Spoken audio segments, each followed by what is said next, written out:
Hello guys, we're going to continue with our series on classical economics. The first video was how classical economics responds to a recession. Okay, so I advise you to watch that if you haven't watched it, because what we're going to do is how does classical economics responds to a booming economy. Okay, the first video was how it responds to an economy that's in a recession. The second video is how it responds to a booming economy. So let's go to our page here. Okay, this is our page. I've already drawn the SRAS and AG just to save a bit of time. Remember, where classical economics and Keynesian economics do agree. They do agree that there comes to a point when you use all your factors of production, there comes to a point where production basically will be at that particular point. Okay, otherwise, if you go over that point, it's going to be unsustainable. So every economy reaches a point where supply is at the maximum in a sustainable way. So that's our LRAS. Okay, LRAS point, and that represents full employment. YFE. Let's actually make our page a little bit bigger. Yeah. Okay, that's much better.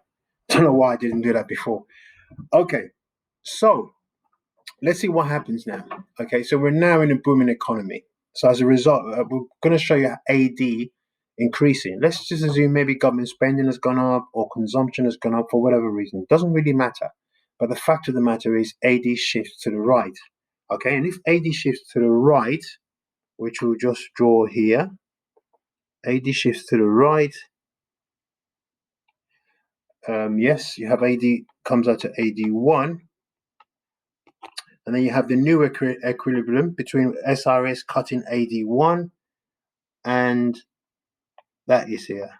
Okay, so you can see that that's at Y1.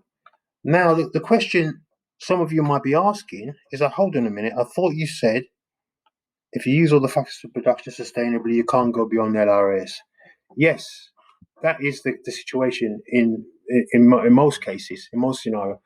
But you have to remember, this is the natural rate of unemployment. Natural rate of unemployment. What that literally means is that it's there are some people still available. I hope you can remember from AS economics. So there's some certain people who are technically unemployed. Okay, for example, if you think of structural, structural unemployment. Okay, there's some people structural. Okay, and then you have seasonal and you have frictional. All these people are available. These are people that can still work part-time. Okay, think about structural. If you're going for courses, you're retraining, but in the evening you have spare time. Okay, and also remember, if the firm is employing more staff, because at the end of the day they're now operating a Y1, so output has increased, and they get excited because the ADs increase, maybe more consumers are coming, so they offer people extra working hours. Okay, but we're still in the short run scenario, short run situation. Hopefully you can remember, it's very, very good for firms. Why is it good for firms? Hopefully the answer you've come up with is that wages are fixed in the short run. Wages are fixed. So they've managed to increase their production from YFE to Y1 without paying an increase in wages, which is fantastic for them because wages are fixed. So they can pay the same amount of wages and still increase their production. So it's a great scenario for them. As a result of AD, remember, classical economics always talks about any shift in AD is going to cause inflation. And that's one thing we'll talk about later, maybe in a later video. Any shift in AD will cause inflation. So that's P to P1. But as I've said, the situation is such that you're still in the short run scenario here. Okay, you're still in the short run scenario. When does the long run come? The long run comes in when the workers eventually realize that, hold on a minute, we're dealing with high price rises. This company's making a lot of money. We can't buy the same amount. Our purchasing power has gone. the companies, like I said, they've increased production. We're working a lot of hours, and they're making loads of money. They need to give us a pay rise. So when that time happens, when wages become variable or flexible, that's when the long run kicks in. Okay, so think about it. Maybe they have a trade unions, or they put pressure on the firm. Eventually, the firm decides, okay, we're going to have to pay you higher wages. We're going to have to increase the wages. As a result, their cost of production goes up.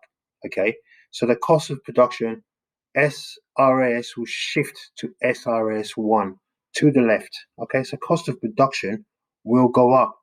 Okay, so it will shift. So the cost of production will shift or cut here. Okay, SRAS1. So as you can see what's happened here, cost of production has now shifted to the left.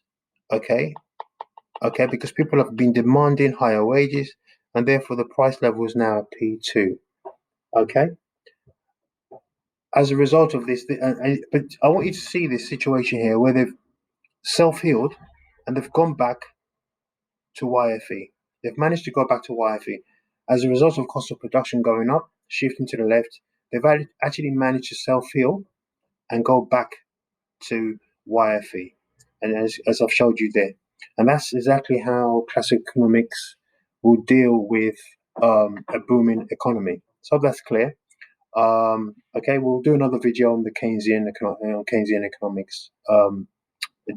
Different kind. They agree on some things, but a lot of things they disagree.